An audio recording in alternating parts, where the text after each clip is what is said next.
It lays the predicate and the foundation for the development of a weather satellite that will permit man to determine the world's cloud layer and ultimately to control the weather, and he who controls the weather will control the world.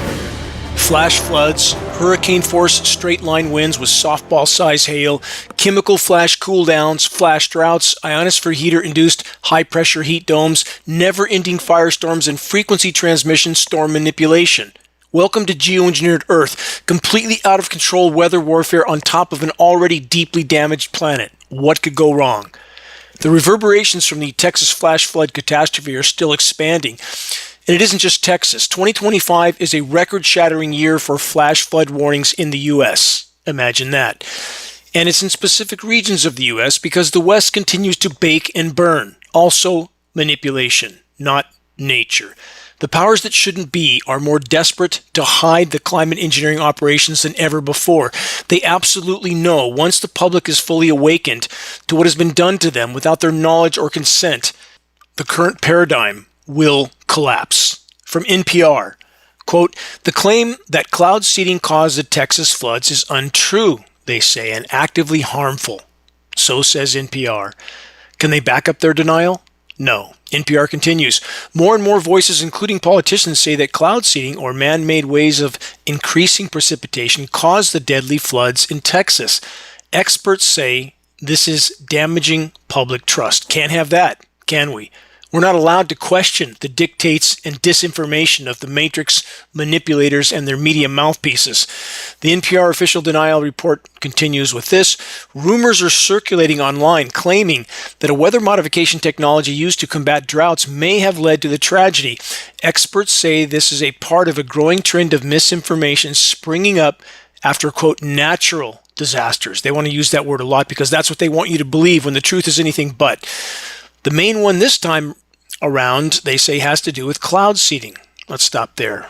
What a pathetic pack of liars at NPR, aka National Propaganda Radio. And why are so many Americans so willing to believe the utterly baseless denial of the ongoing climate engineering operations that are so shockingly visible in our skies? And about Matrix Media's now constant use of the, quote, cloud seeding term, more disinformation and distraction. Matrix Media and their controllers want the masses to be distracted and confused in regard to the subject at hand, climate engineering, aka covert global weather warfare, which includes complex networks of coordinated frequency transmitters, none of which has anything whatsoever to do with localized and for the most part meaningless cloud seeding operations that may at best disperse a few pounds of materials into lower level clouds with minimal effect, while a military geoengineering jet tanker like a KC-135 can carry as much as 100 tons of toxic climate engineering nanoparticles to much higher altitudes in a single flight. Comparing localized cloud seeding operations to global geoengineering programs is, as I've previously stated, like comparing an ant to an elephant. Not the same, not even close. But again, Matrix Media sources and their money printing controllers want the cloud seeding term to be the narrative. Look here, don't look there. And as I continue through more headlines on this subject, consider this. If Matrix Media's so-called reporters and authors are playing the part of climate engineering weather warfare cover-up, are they not accomplices to these crimes? How will populations react toward all the Matrix Media climate engineering cover-up cowards? And let's not forget the power structure bought and paid for so-called experts that were taught, trained, and programmed to blindly believe from birth. Also, criminal accomplices in the climate engineering denial and cover-up. Once the increasingly absurd denial of climate engineering is obliterated, will justifiable public rage fuel the proverbial pitchforks and torches moment to hold anyone and everyone that played their part in hiding these atmospheric spraying crimes against all life legally and morally accountable? Criminal accomplices, which would include, again, countless elected officials and power structure owned experts. Bottom line, I wouldn't want to be in their shoes, any of them, when the critical mass of awareness moment hits. And it will, even if it takes empty food shelves and the current paradigm overturning We need to provide the puzzle pieces necessary for populations to understand what happened and why and who's responsible for these operations. Unlike countless other controlled or orchestrated crimes over decades and even centuries, the climate engineering weather warfare elephant in the sky can't be put in the rearview mirror, not even by those in our populations that are trying desperately to do so, because they have not yet found the courage to face the full fury of reality. Soon they won't have a choice. The devastation being wrought by the climate engineering elephant in the sky is bigger, badder, and more undeniable by the day. Soon the deniers themselves will be the outsiders, the fringe, the marginalized. They'll find themselves trying to justify why and how they were so utterly and totally blind. More damage control from the increasingly desperate powers that shouldn't be and their matrix media minions. From AP News, this headline, quote, "Fact focus. No, weather modification did not cause the deadly flash floods in Texas." That's by Melissa Golden. Stop. Fact focus? Really? What facts exactly? Answer: none. Not one shred of evidence to justify the total denial of climate disruption operations being a core causal factor. The despicable disinformation report from AP News and Melissa Golden continues. Social media users are spreading false claims that devastation was caused by weather modification. Let's stop there again. Reminder. Almost 60 years ago in Vietnam, the U.S. military was so successful at causing deluges of precipitation over Vietnam that they had to pass international treaties in the next decade. Not that anybody pays attention to those treaties.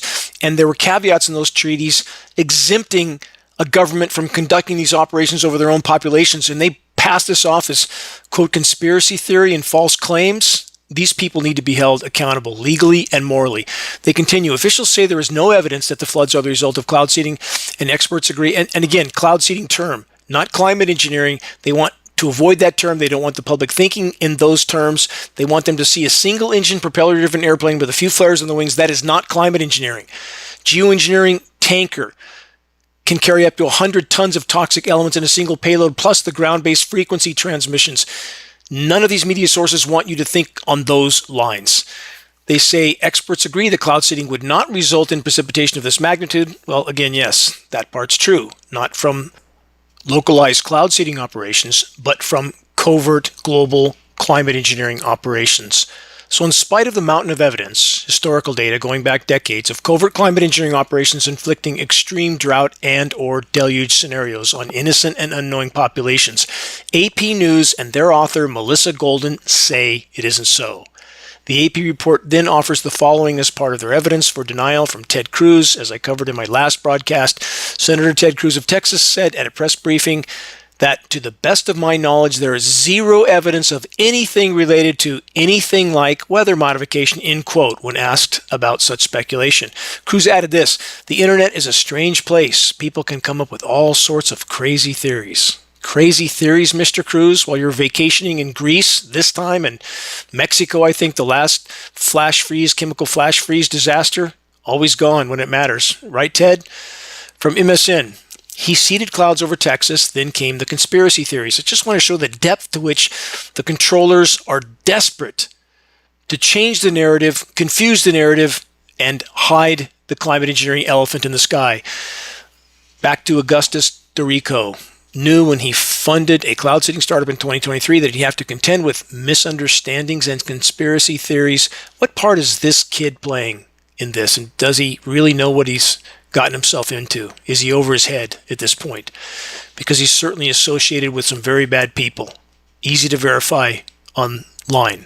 Search those sources. They're valid. Still, the report says he wasn't quite prepared for the sheer volume of online fury he has faced in the wake of catastrophic Texas floods that have killed more than 100 people. I believe it's looking like about 300 when we count all the missing, isn't it? Dorico and his company Rainmaker have become a focal point of posts spiraling across social media that suggested the floods in Kirk County were a human-made disaster. They're confusing the narratives by design. Again, cloud seeding, climate engineering, not the same. They're focusing on one as a distraction in order to hide the other. They say conspiracy theories can flourish in the aftermath of quote, natural disasters. They want to use that term over and over and over. Hear it enough times, you start to believe it. At least some do, as people seek information. They say the Environmental Protection Agency weighed in with Administrator Lee Zeldin. What a pathetic attempt at covering climate engineering that was, as we exposed at geoengineeringwatch.org, saying the agency, quote, shares the significant reservations many Americans have when it comes to geoengineering activities, end quote. Americans have legitimate questions about contrails. Again, contrails, that term, that very theme, one of the biggest deceptions ever perpetrated on populations around the globe, and geoengineering, and they deserve straight answers like you would ever give them one, Lee.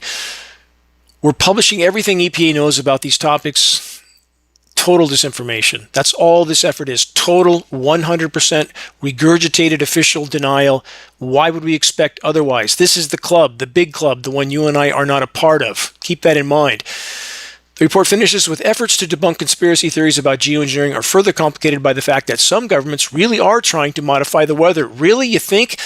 Mountains and mountains of historical data for the last 100 years, patents, programs, historical precedent, and they pretend this isn't happening? Full-blown planetary asylum. From CNN, one less headline to ponder. CEO responds to conspiracy theorists blaming him for Texas floods. It's CNN and all the other matrix media that wants us to look at him, this 25-year-old kid who's playing some part for the power structure. Perhaps this is his part to try to take the focus off climate engineering. But people are waking up, and not a moment too soon. Now let's get to the core of the matter. From New Scientist, why we urgently need to talk about geoengineering. The report then states, the idea that we might attempt large-scale experiments to cool the planet is horrifying to some. Yes, indeed it is. Why wouldn't it be? But it looks increasingly likely, the report states, that we will have to do so this century. Too late. Did it last century? Immediately after World War II, starting over the polar regions. That's why the polar skies look featureless. And people think that's normal, just a feature of the polar regions of the planet. Not so. They say we are heading towards a future that is so much hotter we won't just be able to carry on as normal. Along the way, there is a very high risk of triggering tipping points. Too late again. All major tipping points triggered. About 50 feedback loops triggered right now. We're in free fall. They say that would make the climate chaos dramatically worse. Too late, already there. Given our failure to cut carbon emissions, the appeal of geoengineering to cool the planet is growing, but is it the right thing to do? Question mark. Yeah, what could go wrong? Now, 80 years of derailing the planet's life support systems, filling the sky with toxic elements and manipulating those elements with dangerous frequency transmissions. What could go wrong? Yeah, we're starting to find out the hard way, and it's going to get much worse very quickly. The report then states, geoengineering could avoid climate tipping points, but not if we delay. Some researchers are coming round to the idea that pumping sunlight-reflecting aerosols into the stratosphere could prevent tipping points like the shutdown of vital ocean currents. But the risks of geoengineering, they say, are huge. Stop. No, not just risks, but already unfolding catastrophic consequences getting worse by the day. Question, how much longer will so many, so willingly, cling to their deadly denial? We're rapidly running out of time. This is Dane Wigington. You're listening to the weekly installment of the commercial-free, non-political Global Alert News Report, the end of the world as we know it broadcast, brought to you by Geoengineeringwatch.org, the largest and most visited website in the world on the subject of global climate engineering operations, aka weather warfare. Moving on, from CarnegieEndowment.org, Geoengineering, Assessing Risks in the Era of Planetary Security. As the effects of climate change intensify, interest in geoengineering approaches is ramping up. But these methods risk creating new ecological and security threats, undermining urgent systemic transitions. Again, imagine what kind of completely delusional, sick society we live in when the vast majority can pretend that these programs haven't been ongoing for nearly a century already. Let's all just keep pretending the elephant in the sky isn't there. They then say any individual geoengineering method may carry one or more of three distinct risks. It doesn't work. The method does little or nothing to stop climate change impacts or even increases emissions and temperatures just like now. Yes, short-term chemical, toxic cooling at the cost of an even worse warming. Number 2, from the report, it causes harm. The method damages and destabilizes already fragile biophysical and social systems. 3, it exacerbates international tensions. The method erodes global peace, security, and cooperation, given the existing political context of the lack of any international governance framework for CDR or SRM, solar radiation management. That's what we're talking about here, spraying the skies with toxic light-scattering particles. The report then states, taken as a whole, geoengineering poses 3 forms of global catastrophic risk. Termination shock. Global temperatures increase rapidly if solar radiation management is deployed, but then stop suddenly without significant emissions reductions having taken place. That's not entirely true. It's called double catastrophe scenario. What it implies is that the drug addict needs to continue upping their dose until they die. They can never stop. That's not true. If we don't stop what we're doing to the planet and allow the planet to respond on its own to the damage done, we have zero chance, none. So that particular point is not valid. They want you to believe we can never stop. Not the truth. Systemic destabilization. Geoengineering compounds existing risks and vulnerabilities as cascading failures create the potential for large, possibly non-linear and hard to reverse ecosystem and societal changes. Let's call it what it is, collapse. And it's not possibly linear, it's unimaginably linear and not hard to reverse. It's impossible to reverse, and we're there. We're through the guardrail, sailing through the air on the way to the bottom of the canyon. Finally, they say 3, overshoot risks. Geoengineering leads to irreversible changes in Earth systems. Too late. Done. Already there. They then say what is not understood is that the use of geoengineering will change the paradigm in which climate action operates. Not only does geoengineering introduce a new form of moral hazard, gross understatement, in climate action, it also creates a novel set of catastrophic and existential risks, yes it does, which have the potential to lock humans into centuries of path dependence for planetary modification. That will never happen because on the current course, we will never be here, not even decades from now. They then say this in turn will necessarily alter security paradigms because the vast implications of geoengineering approaches go beyond climate interventions. They create tensions or conflicts with ecological, human, and international security. Is it clear why the power structure is trying so desperately to hide the fact that they've been at this for 80 years? Is that not clear? The Carnegie report then states, when looking at interventions in response to climate change, decision makers should therefore urgently consider the interactions between various forms of security. These interactions and the fact that certain geoengineering technologies propose interventions on a planetary scale indicate that the world has entered the era of planetary security. Yeah, let's just play a game of semantics here. Planetary security represents a more encompassing layer than international security, a human-centric concept that can be defined as the balance of interactions between the realms of military, political, economic, and environmental security. Planetary security, meanwhile, encompasses human civilizations, but goes further by integrating them into Earth's dynamic systems, the biosphere, and connecting them to techno-industrial systems, the technosphere. This is straight out of The Matrix, literally. They say in this paper, then, planetary security is defined as the resilient coexistence of human technological and ecological systems within Earth's biophysical limits. Integrated planetary security would require human, ecological, economic, and international technological security to be aligned. Good luck with that. How's it working out so far? The only thing we can do to the miraculous life support systems of the planet is decimate them, and that's exactly what we're doing. And let's not pretend that all of this is being done with some benevolent motive. Climate engineering, aka weather warfare, is about power and control, period. It's about keeping business as usual until the moment of impact. Here's a final statement of absurdity from this Carnegie report. At its most extreme, solar geoengineering proposes industry-intensive planetary-level technological interventions for a time period that may last centuries. Total, absolute delusion. Planet is imploding right now. And that kind of statement shows the complete lack of honesty or reality, or both, from so-called academia. Still, the ever more desperate matrix media denial continues. Forgive me, one more example from MSN. Quote, this conspiracy theory used to be fringe. Now it's embraced by Republican lawmakers. Yeah, let's try to marginalize anybody who dares to address what's happening in our skies. This story, this author, Shannon Osaka, participating in the criminal cover-up of climate engineering. The MSN report then states this: the Florida Attorney General sent a letter to all public airports in Florida on Monday to warn them of a new law banning any injection of chemicals to change the climate or weather. Violators of this law are guilty of a third-degree felony and fines as high as $100,000. The letter seemed to endorse a, quote, persistent conspiracy theory. Again, that's from Shannon Osaka, MSN, and other sources that picked up this article, that cloud seeding, they want to use that term again, not climate engineering, could have played a role in causing the floods in Texas that have killed at least 132 people. Again, with all the people missing, it seems the total may end up close to 300. Total tragedy. And that's why they're trying so hard to cover up so much. Author Shannon Osaka then states, none of these conspiracy theories is true, but they are nevertheless taking root in the highest offices of government.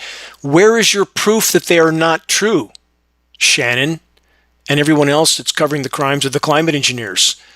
What will it take to wake the public up completely and totally once and for all? Empty food shelves and Mad Max? Perhaps. But whatever it takes, it's coming. There's no stopping it. The actual disinformation is this: it's just condensation blotting out our skies, or it's just jet fuel. Translation, just jet exhaust. The same repackaged denial continues from the same disinformation sources, not just online sources, but also sources close to RFK Jr., who have claimed the same false narrative. No, our filth-filled skies are not the result of condensation or jet exhaust. It's the result of sprayed payload dispersions. Film footage of dispersions being turned on and off from retrofit wing nozzles aimed into the exhaust jet stream. Up-close photos of the retrofit nozzles. Jet tankers with transponders turned off. Grid patterns, X patterns, ovals, so often over airspace with no commercial routes on intermittent days. The mountain of irrefutable proof continues to grow. Government documents, Senate documents, so many of those posted at geoengineeringwatch.org. What does it take to break down the denial? Next, from CNN, more slow-moving storms move across a flood-worry East Coast. When will the rain end? Question mark. They say Monday saw the most flash flood warnings ever issued in a single day in July, with nearly 100. Record-breaking flood events have happened nearly back-to-back in recent weeks. More than 3,000 flash flood warnings have been issued so far this year by the National Weather Service offices all over the country, with the current count higher than any previous year through July 14th since record-keeping began in 1986. Imagine that. From the New York Times, the West's mega drought might not let up for decades, study suggests. That's not a prediction. That's the scheduled weather, literally. There's nothing natural about the drought in the West. Nothing. Please search a presentation I did well over a decade ago. Engineered Drought Catastrophe Target California. Everything I said in that presentation is more true now than ever. Take a look. Consider what's happened in the last 11 years. Consider the data in that presentation. This is not nature, and we have the whole of academia pretending it is. They say clues from another dry spell 6,000 years ago are helping scientists understand what's driving the latest one and why it's been so unrelenting. Really? Did the Egyptians have geoengineering jet aircraft spraying toxic rain scattering, light scattering elements into our skies and manipulate those with frequency transmissions? Really? So the paleo data from 6,000 years ago is applicable now? With this undisclosed elephant in the equation? The elephant of geoengineering? Total circus of insanity. Planetary asylum. Next, from MSN, lightning seems to be striking and even killing lots of people this summer, and there is, of course, the excess of dry lightning that has served to ignite countless forest firestorms in regions that have had their historically normal precipitation cut off by the climate engineers. Living in my formerly lush forest wilderness in Northern California is now like living in hell. Months go by with no rain, suffocating heat, extreme UV radiation, everything's dying, and dangerous levels of smoke so thick it's often like fog. It's worse every year here in Western North America as the weather makers manipulate upper-level wind currents and thus moisture around ionosphere heater-induced high-pressure heat domes that rotate clockwise in the northern hemisphere. If you want to know about the wildfires, please go to geoengineeringwatch.org, search the Engineering Wildfires section, search Wildfires Serve Geoengineering Agenda. Learn what most don't want to know. On the subject of high-pressure heat domes, this from thegulftimes.com, life-threatening heat domes confound forecasters. They just can't figure it out. They say the term heat dome is used to describe extreme heat waves to the general public that capture their menace. This phenomena also has already struck Europe and China this summer, leading to the temporary closure of the Eiffel Tower and worries about wilting crops. Wildfires and droughts are often the byproduct of extreme heat and have caused some of the largest climate-related disasters in the U.S. from 1980 to 2024. They go on to list statistics of all the carnage from the fires. It just goes on and on and on. Crop collapse as well. There's nothing benevolent about any of this. When we have the U.S. military stating on the record emphatically that the collapsing climate is the greatest national security threat of all, do we think they're just sitting around waiting for public permission? Really? Our atmosphere has long since become a covert battleground, not just between adversarial governments, but governments, including our own, against their own populations. And keep in mind who's actually in control, because it isn't the selected political puppets whose job it is to divide, distract, and polarize populations. Those who are actually in control are the money printers. From militaries to media to weather warfare, they control it all. So for superpowers like the USA, by far the biggest participant in the weather warfare front, how much heat can their ionosphere heater installations, HARP is one example, there are many more, how much heat can they covertly inflict on oil-rich target countries like Iran? To reframe the question, exactly how much deadly heat can a weather warfare nation force on their perceived adversaries? Ponder this headline from last year from climaterisks.org. Earth's highest heat index recorded in southern Iran during historic Middle East heat wave. How hot? Here it is, and no, it isn't a mistake. On August 29th, 2024, a weather station in an airport in southern Iran reported a staggering heat index of 82.2 C. That's 180 degrees Fahrenheit, potentially marking the highest temperature index ever documented on Earth. What made the heat index or feels like temperature so shockingly high? Extreme humidity in conjunction with high ambient temperatures. It's called the wet bulb effect, and it's increasing at blinding speed around the world. I wonder why these countries with oil that we are constantly conducting weather warfare against, I wonder why they don't like us so much. The controllers are the ones manipulating the conflict zones all over the world, the ones that print the money. And I'm not condoning any of their country, any of their government, any of their culture. I'm just stating a fact. Industrialized, militarized, so-called civilization with climate disruption operations at the pinnacle of its pyramid of insanity has now completely decimated and derailed our formerly hospitable atmospheric chemistry. Earth's former climate equilibrium has been completely wiped out. Next, a polar update, because what happens there greatly affects us here. From Reuters, the world can't afford to ignore the ecological crises unfolding in Antarctica.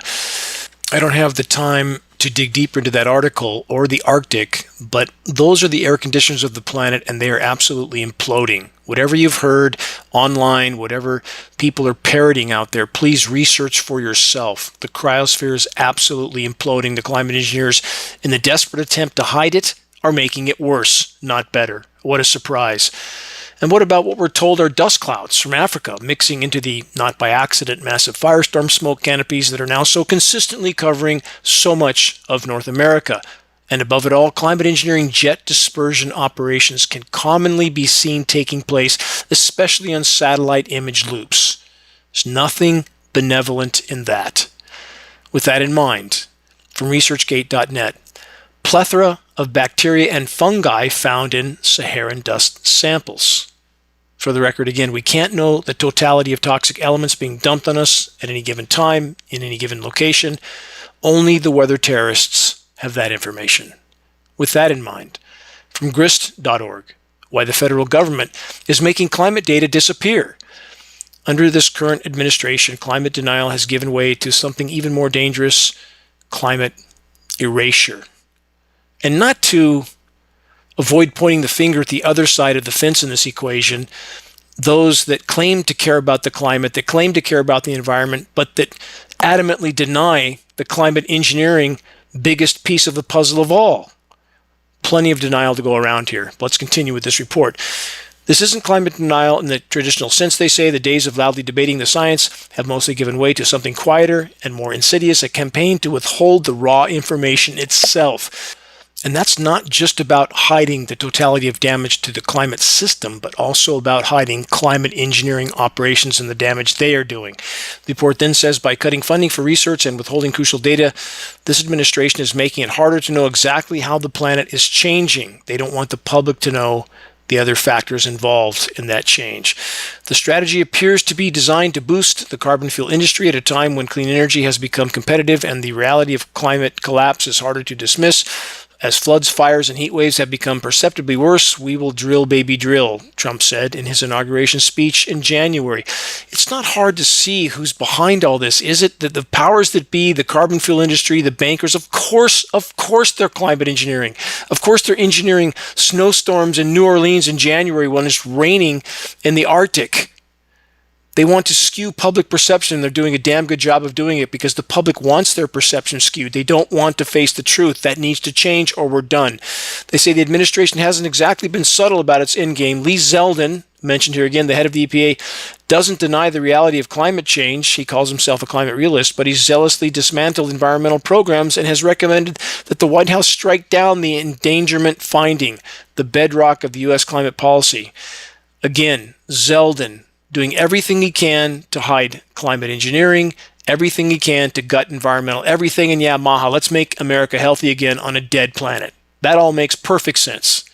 At least it does on an orbiting asylum. More on devastating drought and deadly deluge, both hallmarks of climate disruption operations from the WashingtonPost.com. What to know about the fires dotting the western U.S. and Canada. It's profound to see how many fires there are. It's unbelievable, and to see where the smoke is going and what it's covering.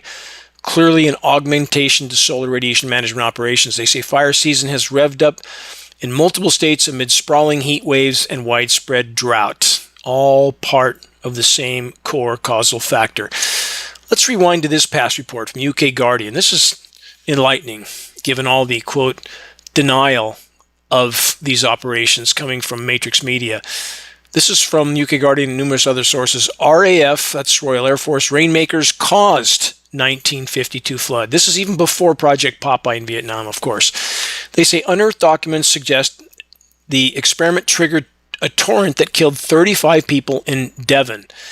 That's in the UK. This is August 15th, 1952. One of the worst flash floods ever to have occurred in Britain swept through the Devon village of Lynmouth. 35 people died as a torrent of 90 million tons of water and thousands of tons of rock poured off saturated Exmoor into the village, destroying homes, bridges, shops, and hotels. Question: how many historical examples do we need to prove that these operations have long since been business as usual for the powers that be? How many examples do we need? What about other superpowers? Are they neck deep in climate disruption operations also? Short answer, yes. Here's an example from the watchersnews.org this week. 1 month's worth of rain in 2 hours floods roads and tunnels in Moscow. Meteorologists forecast continue convective storm activity across central Russia happening there as well. With hail, the big baseball and softball kind, and the strong straight line winds. Imagine that. All of them colluding and cooperating on this covert form of warfare. You're listening to the weekly installment of Global Alert News, the Bad News Broadcast, installment number 519, July 19th, 2025. This is Dane Wigington, your host. Global Alert News is brought to you by Geoengineeringwatch.org, the largest and most visited website in the world on the subject of climate intervention operations known as geoengineering. Global Alert News, aired on a number of AM and FM stations around the country, and if any radio station near you is willing to air the GAN broadcast in order to inform their listeners of what Matrix Media won't mention, have them contact us at admin@geoengineeringwatch.org. We'll grant them access to our weekly broadcast for free, of course. Many of the stations around the country we pay for out of pocket so that we can get the ideal locations, some near military bases, and we don't have to have any commercial advertising, anything in this dire broadcast. That's the point. Recordings of the commercial-free, non-political Global Alert News Hour broadcast can be found on the homepage of geoengineeringwatch.org under the recent column and on the Dane Wigington YouTube channel. If you're on our email list, please put us on your email contact book so that our mailouts don't go to the spam files. Please help us to share the groundbreaking documentary, The Dimming, which fully exposes the climate engineering atrocities, now again over 26 million views. Best way to share? Circulate the direct link to The Dimming by email directly from the homepage of geoengineeringwatch.org. This direct sharing helps us to overcome social media censorship. When viewing our YouTube of The Dimming or Global Alert News or any other Geoengineering Watch video on YouTube, please subscribe, share, and comment. All of this helps us to circulate critically important data to a much wider audience. About reaching those that still aren't looking up. Start a conversation. Geoengineering Watch awareness raising materials. They can be found on our homepage. Our only goal, provide activists what they need to move this fight forward. Extremely high quality, full color printed materials, shocking images, pictures worth 1,000 words. We have scannable business cards, bumper stickers, all effective tools to help strike up a conversation on the climate engineering issue. We have Geoengineering Watch hoodies and shirts, including a new blue version of the Geoengineering Watch shirt. Photos are on our homepage. Reaching a critical mass of awareness on the climate engineering onslaught is the great imperative. If we can expose it, we can stop it from the inside out. Our military brothers and sisters need to know they're participating in their own demise and the demise of their posterity. We have very little time left on the current course. As always, my deepest thanks, my deepest gratitude to all those that are steadfastly committed to exposing and halting the climate engineering insanity. Team effort. Moving on from CBS News, from record heat to chance for hail, because that makes so much sense, right? In a record warm world, we're going to have a lot more ice because the laws of physics say that should be so, right? No, it doesn't. Only climate engineering and chemical ice nucleation operations say it's so. Search the engineering winter section on the homepage of geoengineeringwatch.org. From Yahoo News, drought conditions fuel fires across the western U.S. as Canada faces one of its worst fire seasons on record. Over 100 large fires are currently burning in the U.S. in multiple states, one in my backyard, the Green Fire. 13.8 million acres have already incinerated in Canada this year. Some parts of the country are experiencing heavy rains and flash floods. Other places are seeing hot and dry conditions that have led to multiple major fires burning over 1 million acres. That's in the U.S. So, in summary, here's the scenario. They're blocking precipitation from the west. Again, they were so effective at causing precipitation in the 60s. You don't think that they could give us a drop or two here to put the fires out? Yes, they could if they wanted to, but with high-pressure domes, they're making sure no moisture comes anywhere near the west. It rides up and over that high-pressure heat dome and comes back down in the east, combining with the smoke, creating flash flood problems all over the place in between the hot temperatures still swinging up and down because the planet is definitely in total meltdown. These people are destroying any chance we have of anyone making it through what's coming. This is the superseding issue. If we do not stop the climate engineering insanity, the weather warfare insanity, all other causes, all other concerns will very soon be moot points. And that's not even taking into account the biological and chemical warfare aspect of this equation, also coming from our skies. Pressing on from ecowatch.com, extreme weather is now normal weather in the UK, Met Office reports, normalizing weather warfare. They say extreme heat, excessive rainfall, ongoing droughts, all the extremes in every direction. These conditions are now considered the new normal, according to the latest State of the UK Climate. That's the report from UK Met Office. Imagine that. It's normal. Nothing to see here. That's the way it's going to be. And here's the fact of the matter. The vast majority, even now, have no idea how bad it's going to get and how soon. From the UK Guardian, let's add this. Profound concern as scientists say extreme heat now the norm in UK. Dovetails on the last report. Increasing frequency of heat waves and flooding raises fears over health, infrastructure, and how society functions. It's not going to function. Not for much longer. And that's not even taking into account, again, the nuclear everything around the world. This report then dives into basically all the types of things that are happening around the U.S. And yes, we've been horrible stewards of the planet. Always acknowledge that. But when you use weather warfare as a covert weapon on top of all that, that is a recipe for near-term planetary omnicide. That is the course we're on. This report then states the sea level around the UK is rising faster than the global average, which worsens the impact of coastal flooding. Many people assume sea level rise is uniform. That is not the case. There are variables. Seafloor topography is one, currents are another. Miami is spending about $1 billion a year trying to pump their streets dry. Not going to keep any of this under wraps for much longer, the whole paradigm then begins to change. The UK has particularly long meteorological records, and the Central England temperature series is the longest instrumental record in the world. It shows that record temperatures have far exceeded any in the last 300 years. It's actually far longer than that based on paleo data, but those are hard records. Anybody who thinks this is a natural cycle with what we've done to the planet, industrialized, militarized everything with climate intervention, weather warfare operations on top, there's nothing natural about that. Again, the argument, made it many times. It's like running someone over in a crosswalk, beating them, stabbing them, shooting them, burning them, and claiming they died of a heart attack. Good luck making that argument in court. From the UK Daily Mail, farmers are banned from watering their crops during Britain's sweltering heat waves as temperatures hit 33 degrees C. This year's red-hot summer has already seen reservoirs across England dry up. Farmers have erupted into fury, fearing the move poses a serious risk to food security. Geoengineering, core to all of this. Please, farmers, look up. Speak out. Same goes in the U.S. We can't pretend this isn't going on. And I've spoken in front of a room full of farmers, in front of the CARB board, California Air Resources Board, trying to wake them up to this issue without success. We need to face the biggest hole in the bottom of the boat, or the boat goes down. Nothing else matters. I want to bounce back to a headline I missed earlier. This is important because so few people realize just how much of Earth's remaining forests are burning and how completely it's connected to climate engineering for specific purposes of SRM augmentation. From CBC Canada, nearly 1/3 of forests in northern BC could burn by year's end. 1/3 of this BC province by the end of this year. Think about that. They say over the past 2 fire seasons, the province has burned more forests in the area than the previous 60 years combined. There's nothing natural about what's going on.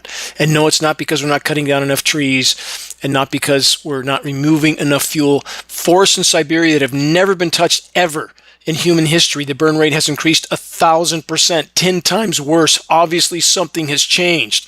So for those that claim they're environmentalists but are ignoring climate engineering, pretending it isn't so, criminal hypocrisy. The intense UV radiation, along with the buildup of greenhouse gases, along with the heat-trapping effects of climate engineering particulates, are superheating everything on this planet, including bodies of water. Great Lakes are also ones, not just oceans. This is from Cleveland.com. From one of the coldest June temperatures, that's only because of chemical ice nucleation on the surface. Please search Lake Michigan ice balls to get behind that story. To one of the hottest in July, Lake Erie's rapid warm-up. Is this cause for concern? Yes, it's grave cause for concern. Some of the temperatures on the Great Lakes were in the 80s already. In the 80s. A cubic meter of seawater can contain 4,000 times the thermal energy of a cubic meter of air. Oceans and inland bodies of water are superheating. They're deoxygenating. They're dying. Algae blooms everywhere for many reasons. Climate engineering is one. Agricultural runoff is another. The warming temperatures, all this combines, everything is dying. From Reuters, Japanese firms take steps to protect outdoor workers as heat wave sizzles on. This is going on around the globe. This is just one little snapshot. If you dig, you will find all hell is breaking loose all over the world. Please do some research. Southern ocean current reverses for first time, signaling risk of climate system collapse. Yes, we are already in the throes of an abrupt global climate collapse, being further fueled by climate engineering, but not just climate engineering. Every form of human activity that is decimating, damaging to the planet, that affects Earth's energy balance is a part of the problem. Too many people pretending that isn't so. We have one side of this fence pretending it's only other sources of damage and pretending climate engineering isn't happening. And on the other side, we have those pretending it's all climate engineering, nothing else matters. Lots of denial to go around. It's all the above. Keep that in mind. From BlueNews.com, alarming study. Deep current in the Southern Ocean reverses. They're still trying to cover this up, but it appears that it is the case. This is the AMOC current. No, we're not going to get a day after tomorrow scenario with everything deep freezing. This is just a heat distribution engine. So if some regions like Britain cool a bit for a while, other regions will superheat because the heat isn't being distributed from that area. the equatorial regions and so forth, and overall the planet will continue to spiral into total meltdown.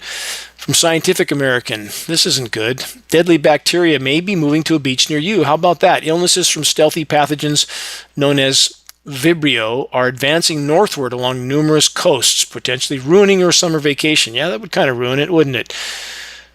They name certain types of marine organisms that can carry as many as 10,000 Vibrio cells each, and swallowing, these are microscopic marine organisms as well, so they say swallowing even a small amount of seawater can be enough to cause disease. Humans can get sick from Vibrio by eating infected seafood, oysters, everything's toxic. Let's keep that in mind. On top of this, it's all toxic.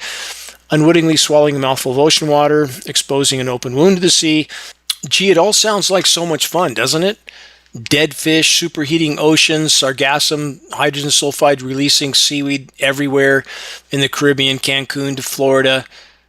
Oh boy, dead earth, Canfield Ocean. Let's go for a vacation at the beach, right? Now let's add this. The oceans may contain much more plastic than previously thought. A new study finds there are 27 million metric tons of invisible plastic particles in the North Atlantic alone. Plastic nanoparticles, not just microplastics, but nanoparticles. And oh, what a coincidence. Those are used in climate engineering operations that are also sprayed over our oceans. I'm sure there's no connection there, right? How much worse is it? Oh, it's about 10 times worse. Oops, we missed again. 10 times worse. As I've said at geoengineeringwatch.org, for the 16 years of our existence, it's way worse than anything we're being told. And the only reason they're telling the truth now is because they can't hide it anymore. Planet is dying. It's completely toxic. We live in a fishbowl. We continue on this course. We're done. That's it. So what's the human race doing through all this? Well, let's just have more war games. From Al Jazeera. Australia hosts largest ever military war games. 35,000 military personnel from 19 nations. The 3-week drills exercise Talisman Sabre. They always put those theatrical names. Largest ever war drills in Australia underway. There you have it. Complete unbridled insanity, burning up and blowing up what's left of the planet's waning resources under the guise of freedom, democracy, and security. All of it. Matrix manufactured myths. Matrix media and Big Pharma bombard us with Viagra commercials, breathing medication commercials, and whatever concoction they've cooked up for that week, followed by Caribbean cruise commercials and Disney World vacation package ads. A planetary Truman Show of total insanity. Welcome to the orbiting asylum. Here's a side note reminder from the asylum. Fast-talking con artists that claim they're in the fight to stop climate engineering by constantly claiming climate engineering isn't actually happening. Just jet exhaust, they say. And then they ask for you to donate to them as a reward for their denial. Please, utilize reason and logic along with the mountain of facts and film footage to prove we are seeing sprayed dispersions in our skies, not condensation, not jet exhaust. I'm often asked, when will we face collapse? When will it hit home? It's perplexing to me that such a question even needs to be asked, given that the answer is so shockingly self-evident for any that don't have their eyes wide shut.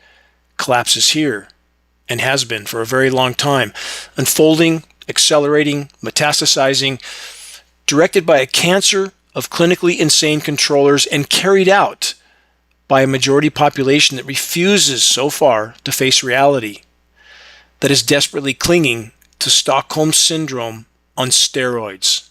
Add matrix media-fueled normalcy bias, and we have all the elements needed to ensure the majority won't even see the oncoming train of total collapse till the moment of impact.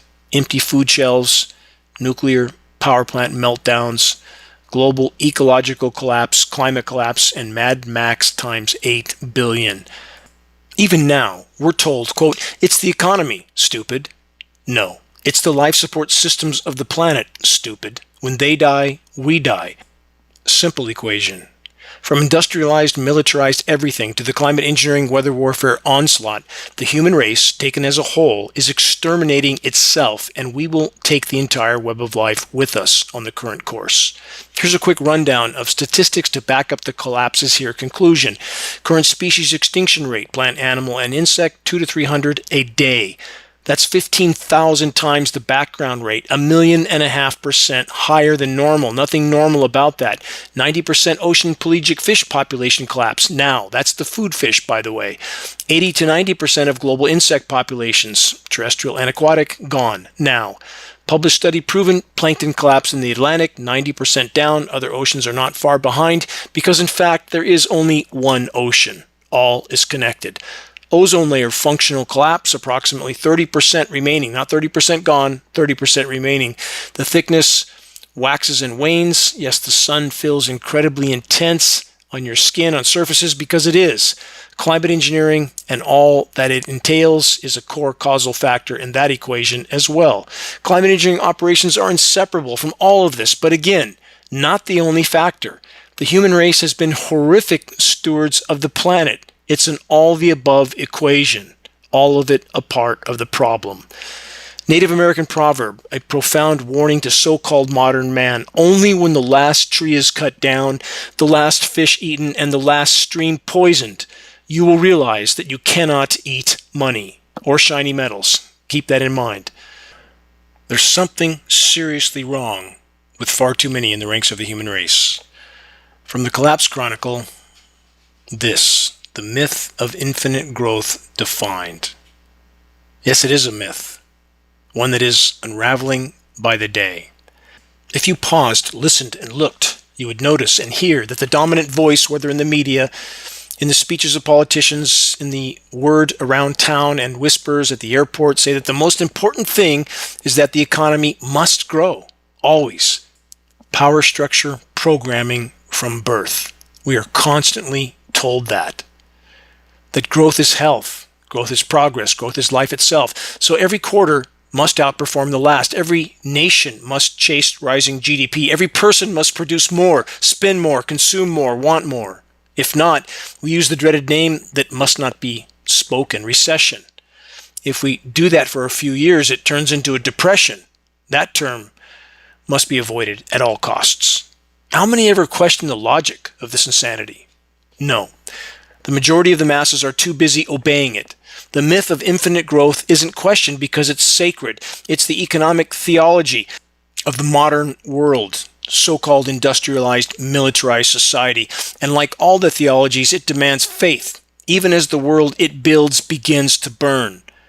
Growth in its current industrial form is a pathology, and we've built our entire civilization around it. We've sacrificed rivers, forests, children's futures, and our own sanity to a logic that says more is always better. And what do we have to show for it? Mountains of debt, oceans of plastic, forests turned to monocrop timber factories or dried out, dead, and burned, towns emptied of meaning, workplaces that grind down the soul, a planet that groans beneath our expanding footprint. We must summon the courage to recognize that this isn't just a culmination of poorly thought out public policy decisions. The ideology of infinite growth is purely a delusion at the heart of so-called modern industrialized militarized society. It's an unhinged delusion to believe that we can pull endlessly from the earth. Extractive economies that give nothing back, that we can exceed planetary boundaries, then innovate our way out of the consequences, that the solution to the problems caused by growth is more growth. Total insanity. This is the myth that keeps the machine running, even as the wheels come off. It's the operating system of empire, masked as common sense. Unless we confront the insanity that is hurtling us toward extremely near-term planetary omnicide, every effort at reform, sustainability, or justice will be swallowed by its appetite, by collapse of everything everywhere all at once. And that inevitability doesn't even take into account the factor of nuclear everything. The myth of infinite growth on a finite planet with finite resources was spawned through conquest, enclosure, empire, and industry.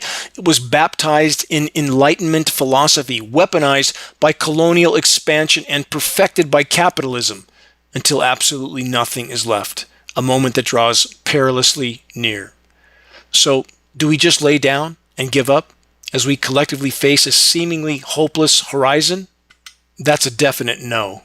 Not an option. From the time I was in my late teens, I began to ponder how fortunate I was for so many reasons. Not gifts I gave to myself, but gifts that were given. Where I was born and when, exceptional health and choice, all the miraculous life forms in the world and places that I was allowed to see and experience. Miracles of creation. From that time, so long ago and so many times since, the following proverb has echoed through my mind, through my soul. To he who has been given much, much will be asked. How many around the world in nations suppressed by empire, looted, plundered, and pillaged, and controller-orchestrated conflict zones that continue to expand and become ever more blatant, with people that are simply trying to survive another day, a desperate struggle to live, to protect their sons and daughters literally from imminent demise, while the majority in first world nations turn two blind eyes, wave their flags of programmed patriotism, and pursue personal pleasures, again while the world literally implodes, and countless souls starve. Turning two blind eyes, this I could never do. This I will never do. We would all do well to remember and consider all that we have been given, and to always hold a light to the proverb I mentioned a moment ago.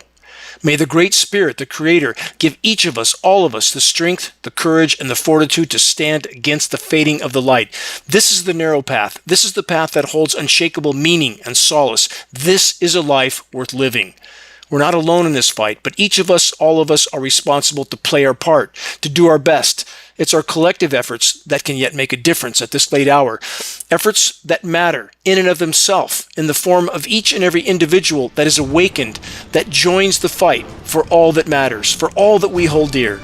The first and most important leap we can make in the right direction is to fully expose and halt the climate engineering weather warfare onslaught. Sprayed dispersions of toxic elements that all life is inhaling with every breath. It isn't jet exhaust, it isn't condensation, it's intentionally sprayed dispersions.